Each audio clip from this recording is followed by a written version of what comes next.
Writing style. Engaging. Hey everyone! If you're like me, staying hydrated is always on your mind. But how much water should you actually be drinking every day? Let's dive into the science of hydration and find out the best practices for your body. Firstly, you've probably heard the old adage, drink 8 8-ounce glasses of water a day. That's about 1.9 liters, which is a decent goal. But is it enough, or is it too much? Well, it turns out the answer isn't one size fits all. The amount of water you need depends on various factors like your age, sex, weight, activity level, and even the climate you live in. For instance, if you're an athlete or if you live in a hotter climate, you might need more water to stay hydrated. But here's a simple way to start. Listen to your body. Thirst is a natural indicator that your body needs more water. However, don't wait till you're thirsty to grab a drink. Sometimes we don't feel thirsty until we're already dehydrated.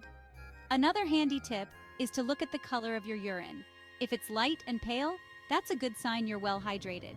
If it's dark, you likely need to drink more water. Now let's talk about the benefits of staying hydrated.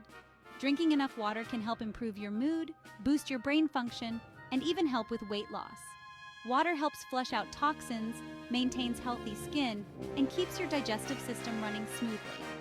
However, it's also possible to drink too much water, which can lead to water intoxication or hyponatremia, where the salt levels in your body become dangerously low. So, while it's important to keep hydrated, more isn't always better. For those who struggle with drinking plain water, there are plenty of ways to make hydration more enjoyable. Try infusing your water with fresh fruits like lemon, lime, or berries. Herbal teas and sparkling waters are also great alternatives. Remember, your daily water intake can also come from other sources like fruits and vegetables. Foods like cucumbers, celery, tomatoes, and melons are packed with water and can help keep you hydrated. In conclusion, while the exact amount of water you need can vary, a good rule of thumb is to aim for around 8 glasses a day and adjust based on your body's needs and your daily activity levels. Keep an eye on your body's signals and make sure to adjust your intake accordingly. Staying hydrated is crucial for your overall health, so keep that water bottle handy and take care of your body. It'll thank you for it. Stay healthy and hydrated, and I'll catch you in the next video.